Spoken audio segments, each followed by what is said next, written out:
여러분 안녕하십니까? 충남대병원 교수들이 오늘부터 매주 금요일 외래 진료를 쉬겠다고 선언했지만 우려했던 진료 대란은 없었습니다. 대부분 정상 진료가 이루어지면서 진료를 받지 못할까 봐 노심초사했던 환자들은 가슴을 쓸어내렸습니다. 하지만 지역의 다른 병원들도 주 1회 휴진 계획을 밝히고 있어 의료 공백 우려는 여전합니다. 양정진 기자입니다.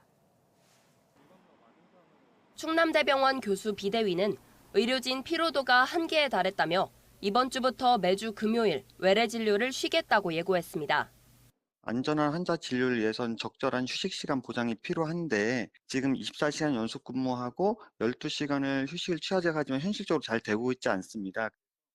외래 휴진 예고에 우려가 컸지만 첫날인 오늘 대기 인원 없이 오전 진료가 이뤄지는 등 차질은 빚어지지 않았습니다. 충남대병원 측은 금요일 외래 휴진은 병원 공식 입장이 아니고 실제로 휴진한 교수도 없다며 환자들에게 정상 진료를 알리는 문자를 보내기도 했습니다. 환자들은 문자를 받고 안심했다면서도 언제든 진료에 차질이 생길 수 있는 만큼 불안감을 나타냈습니다. 암이 다 전이 됐으니까 얼만큼 와야지 일주일에 2과씩 이렇게 와요. 이렇게 통원하면서 휴진하신다고 그러는 게 제일 불안하죠. 이런 가운데 건양대병원 교수 비대위도 오늘 오전 병원장에게 한 달 전 취합한 사직서를 일괄 제출한 뒤 다음 주 금요일 하루 외래 진료를 쉬기로 했습니다. 교수 142명 가운데 70%인 100명가량이 사직서를 낸 건데 비대위는 공식 절차를 거치지 않은 사직서라 효력은 없을 거라며 단체 행동의 의미로 낸 것이라고 설명했습니다. 2달 반 동안 전공의가 없이 그 병원을 일하면서 이제 피로도도 쌓였거든요. 다음 주 정부가 빨리 해결을 해주셔서 원상태로 돌아갈 수 있는 마지막 기회이기 때문에 한편 을지대와 가톨릭대 등 전국 20개 대학병원이 오늘 총회를 통해 주 1회 정기 휴진 여부를 결정할 방침이어서 지역 환자들과 가족들의 우려가 커지고 있습니다. TJB 양정진입니다. 다음 달 서산을 출발해 일본과 대만을 거쳐 돌아오는 국제 크루즈선 운항을 준비하던 공무원이 출장지에서 쓰러져 수술까지 받았지만 끝내 숨졌습니다. 서산시 농식품유통과 팀장인 47살 A씨는 국제 크루즈선 농특산물 홍보부스 운영과 관련해 지난 17일 경기도 하남시에서 업체 관계자를 만난 뒤 휴식을 취하던 중 의식을 잃고 쓰러져 뇌출혈 진단을 받고 응급수술까지 받았지만 8일 만인 어제 오후 숨졌습니다. 서산시는 시청 중회의실에 분향소를 마련하는 한편 A 팀장의 고향인 전남 여수 빈소에 조문단을 보내 유족들을 위로하고 순직으로 인정받을 수 있도록 지원할 계획입니다. 어젯밤 충남 논산에서 주차장을 빠져나오던 SUV 차량이 갓길에 세워진 차 5대를 잇따라 들이받아 4명이 다쳤습니다. 대전 갑천에선 기름띠가 보인다는 신고가 들어와 긴급 방제 작업이 펼쳐졌습니다. 사건 사고 소식 이수복 기자가 전해드립니다. 정차해 있던 차량이 갑자기 앞으로 돌진하더니 갓길에 주차된 차들을 들이받습니다.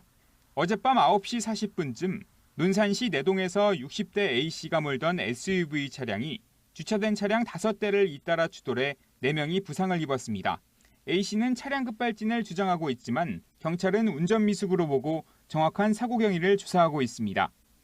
현재까지 SUV 차량 운전자의 운전 미숙으로 지금 판단되고 있고요. 교통사고 처리 특례법 위반으로 해서 향후 정확한 사고 원인 규명 예정입니다. 공무원들이 흰 띠를 만들고 흡착포로 긴급 방제 작업을 벌입니다. 오늘 오전 9시 30분쯤 대전 유성구 문지동 갑천변에서 기름으로 추정되는 액체가 유출됐습니다. 1시간여 만에 방제 작업을 마무리한 유성구와 금강유역환경청은 정확한 유출 경로와 액체 종류 등을 살피고 있습니다. 유성구에서 물을 떠가지고 분석해봐야 될 것 같고 화수처리장에서까지 가봤는데 거기서 나온 건 아닌 것 같고. 오늘 오전 11시쯤엔 천안시 동남구 공덕면에서 목조주택이 붕괴됐습니다.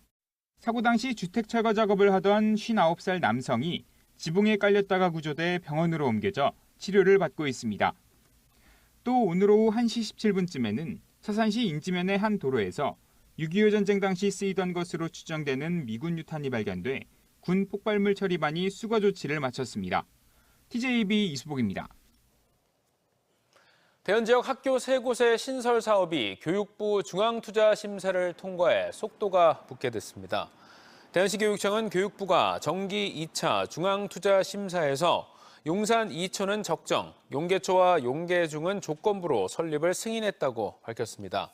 이번 심사 통과로 용산 2초등학교는 2027년 3월 개교가 보다 가까워진 가운데 대연시 교육청은 도안 2단계 학교 설립 계획 보고를 철저히 준비해 오는 7월 용계초와 용계중도 적정 승인을 받을 수 있도록 한다는 방침입니다. 시즌 초반 돌풍을 일으켰던 한화이글스가 연패를 거듭하며 추락하고 있습니다. 공격과 수비에서 총체적 난국을 보이면서 한때 1위였던 순위가 8위까지 처졌는데요. 연일 홈경기 매진 세례를 이어가며 열띤 응원을 보내고 있는 팬들의 기대감도 실망감으로 바뀌고 있습니다. 조영준 기자입니다. 연패를 끊겠다는 각오로 경기에 나섰지만 한화는 이번에도 무기력했습니다. 선발 페냐가 4이닝 5실점으로 무너진 가운데 타선도 힘 한 번 써보지 못하면서 KT의 9대0으로 대패하며 5연패 수렁에 빠졌습니다. 4월 치러진 19경기에서 한화가 승리한 건 고작 4번. 12년 만에 돌아온 코리안 몬스터 류현진도 국내에서 가장 빠른 공을 던지는 지난해 신인왕 문동주도 연일 무너지고 있습니다. 무기력한 타선은 더 심각합니다. 지난해 홈런왕 노시환은 홈런 생산을 2주째 멈췄고 최은성, 안치홍 두 베테랑은 타율이 2할대 초반에 머물러 있습니다.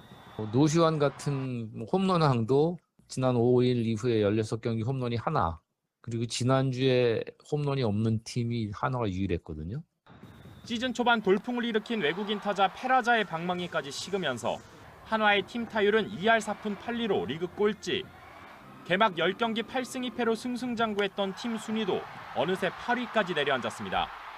연패도 반복되며 미숙한 땅볼 처리와 송구 실책 등 수비 집중력도 흔들리고 있습니다. 올 시즌 열린 모든 홈경기 매진 기록을 이어가며 달라진 한화를 기대했던 팬들도 실망감을 감추지 못하고 있습니다.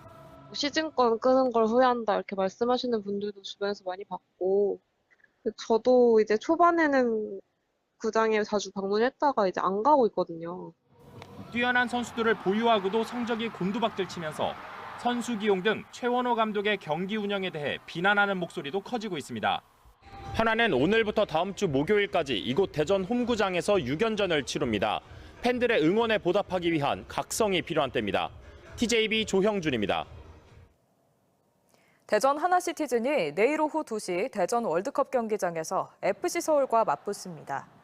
1승 3무 4패로 리그 최하위에 위치한 대전은 최근 무승에 빠져있는 서울을 상대로 반드시 승리해 강등권 탈출을 노리고 있습니다. 대전은 지난 시즌 서울을 상대로 2승 2무를 거두며 한 번도 패하지 않았습니다.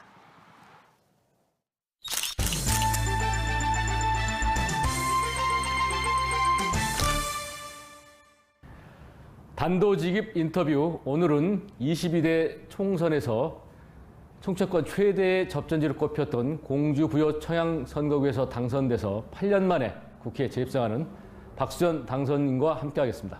안녕하십니까? 안녕하십니까? 우선 축하드립니다. 감사합니다. 예. 6선에 도전했던 정진석 의원과는 2번의 접전 끝에 패배하셨고 3번째 맞대결 만에 드디어 승리를 거머쥐셨는데 이 당선의 원동력은 어디 있을까요? 뭐 제가 정치인으로 그렇게 큰 재주가 많은 사람이 아닌데 그래도 한 가지를 꼽으라면 뭐 다 아십니다. 부지런하다. 그리고 정치적으로 좀 보수 지형이어서 힘든 험지인데 이곳에 유권자의 마음을 여는 것에 다른 무슨 재주가 필요하겠습니까? 근면성실한 진심 하나밖에 없잖아요. 그래서 그것을 알아봐 주신 것이 아닌가 이렇게 생각을 합니다. 다시 국회 입성하기까지 이제 8년이라는 인고의 세월을 보내셨는데 어쩌면 다시 실패할지도 모른다는 두려움도 있었을 테고 또 긴 세월 동안 지쳐 있을 수도 있었을 텐데 어떻게 이겨내셨는지 궁금합니다. 그러니까 8년 전에 제가 19대 공주시 국회의원을 할 때 20대에 이제 부여청양이 합구가 되었는데 그때 제가 다짐했던 것이 이 부여청양이라는 곳까지 제가 마음을 얻으려면 한 번에 되겠는가, 한 8년, 2번은 떨어지겠구나. 그래서 2번 떨어질 계획을 세웠습니다. 그 대신에 그 8년 동안에 절대 지치지 말고 정말 진심을 다해보자. 그 약속을 스스로의 다짐을 저는 지킨 것이 기쁘게 생각하고 저 주민들께 저를 보실 때 우리 박수현은 어쩌면 그렇게 얼굴이 매일 밝아 웃고, 제가 행복하지 않으면 어떻게 유권자를, 국민을 행복하게 하겠습니까? 또 주권자를 대하는 태도를 그렇게 갖는 것은 너무나 당연한 예의다, 그렇게 생각을 하고 있었습니다. 민주당 얘기로 한번 돌아가 보겠습니다. 민주당이 공천 과정에서 이른바 비명행사 논란도 있었고, 그런가 하면 이재명 대표의 사당화라는 지적도 많았습니다. 이런 점에 대해서는 어떻게 생각하시는지요? 예, 선거 기간 중에 그런 지적을 사실 많이 받았죠. 예, 그 말씀도 일리가 있다고 생각하고 충분하게 인정합니다. 그러니까 그런 점들에 대해서 충분하게 기간 중에 많은 비판과 혼이 난 것도 맞고요. 이제는 선거 기간 중에 들었던 그런 비판들을 겸허하게 받아들이고 앞으로의 당의 운영을 정말 그렇게 하지 않으면 되는 그런 책임과 의무를 함께 이번에 주신 것이다, 그렇게 생각하고 앞으로 잘 지켜봐 주셨으면 좋겠습니다. 앞으로 22대 국회가 개원을 하게 되면 민주당은 그동안 벼러왔던 각종 특검이나 입법을 이제 밀어붙일 테고, 이것을 또 국민의힘은 이제 저지라는 과정에서 국회가 공전될지 모른다는 우려가 많습니다. 어떻게 생각하십니까? 서로의 주장을 잘 들여다보고 이해하려는 노력이 필요한데요. 대통령의 거부권 행사 이유는 민주당의 아주 원한 대로 아무것도 수용이 안 된 것 같이 그런 이유로 거부권을 행사하셨어요.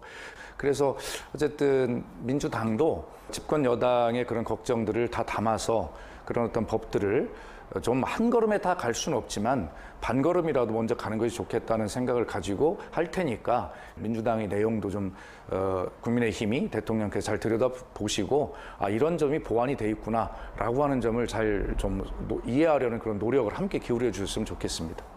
네, 박 당선인께서는 8년간 공백이 있었기 때문에 독자적인 어떤 터도 있었을 테고, 그런가 하면 또 개파색이 없다라고 이제 평가가 되기 때문에 의정 활동이 상당히 좀 자유로울 것 같습니다만은 어떻게 구상하시는지요? 저는 한 번도 저희 당에 개파가 있다고 인정해본 바도 없고, 또 제가 개파 활동을 해본 적이 없습니다. 저는 그래서 오직 저에게 개파가 있다면 뭐 친명도 친문도 아니고 저는 친민이다, 이렇게 강조를 하는데, 이것은 국민의 편이고, 그래서 범개파적으로 민주당이 국민의 눈높이에 맞는 정당이 되도록 하는데 앞장을 서볼 생각이다, 이런 말씀 드리고요. 그다음에 우리 지역이 농촌 지역 아닙니까? 그래서 이미 붕괴된 이 농촌을 어떻게 살릴 것인가라고 하는 이 문제를 위한 입법 활동에 우선 치중해 볼 생각이고, 그래서 상임위도 농해수위에 한번 지원해 볼 생각입니다. 예. 알겠습니다. 앞으로 의정 활동 많이 응원하고 기대해 보겠습니다. 감사합니다. 네, 열심히 하겠습니다. 행정안전부는 오늘 태안군 유류 피해 극복 기념관을 찾아 대한적십자사와 자원봉사센터 등 16개 기관이 참여하는 온기나눔 캠페인 범국민 추진본부 3차 회의를 개최했습니다. 온기나눔 캠페인은 그동안 개별적으로 진행되던 기부와 봉사활동을 정부와 민간이 함께 해나가는 범국민 운동으로, 회의가 끝난 뒤에는 참석자 전원이 태안군민체육관에서 열린 온기나눔 행복행사에 참여해 취약계층 300여 명을 대상으로 무료급식 봉사활동을 펼쳤습니다. 대전 천변 도시고속화도로의 상습 통행료 미납 차량에 대한 단속이 강화됩니다. 천변 도시고속화도로는 2018년 하이패스차로 개통 이후 통행료 미납 차량이 꾸준히 발생한 가운데 지난해 기준 하루 평균 약 245건으로 모두 8만 9천 건 정도가 체납건으로 확인됐습니다. 10만 원 이상 상습 체납 차량도 97대로 대전시는 미납 안내문과 고지서 등 우편물을 발송했음에도 고액으로 누적된 경우 관련 법령에 따라 형사고발 등 강력히 대응할 방침입니다. 공주시의 상설 문화관광 프로그램인 웅진성 수문병 근무교대식이 내일부터 재개됩니다. 수문병 교대식은 유네스코 세계문화유산인 백제 성곽을 지키는 수문병 모습을 재현하는 프로그램으로 오는 10월까지 매주 토, 일요일에 진행되며 혹서기인 6월부터 8월까지는 운영을 중단합니다. 올해는 수문병 근무 교대식의 웅장한 연출을 위해 전문 연기자 3명을 추가해 총 36명이 수문병의 교대식을 진행하며 수문병이 입는 병사복을 관람객들이 직접 입어볼 수 있는 체험 프로그램도 마련됩니다. 보령 AMC 모터 페스티벌이 다음 달 4일 개막해 사흘 동안 보령 머드 엑스포 광장에서 개최됩니다. 올해는 BMW와 볼보 등 완성차 업체들이 대거 참여해 전시되는 차량의 종류가 더 다양해져 많은 볼거리를 선보일 것으로 예상됩니다. 보령시는 또 요즘 트렌드를 반영해 캠핑 트레일러 전시와 캠핑을 직접 즐길 수 있는 공간도 마련했다며 모터 페스티벌이 레저를 즐길 수 있는 축제로 한 단계 더 진화된 모습을 보일 것으로 기대했습니다. 예산군이 산업통상자원부 주관 바이오 생체 활성화 제품 글로벌 사업화 지원 사업 공모에 선정돼 국비 150억 원을 확보했습니다. 군은 올해부터 오는 2028년까지 국도비 등 191억 4천만 원과 군비 106억 6천만 원 등 298억 원을 투입해 내포 농생명 융복합 산업 클러스터 내에 바이오 생체 활성 제품 글로벌 사업화 지원센터를 구축하고 해외 맞춤 사업화를 지원하기로 했습니다.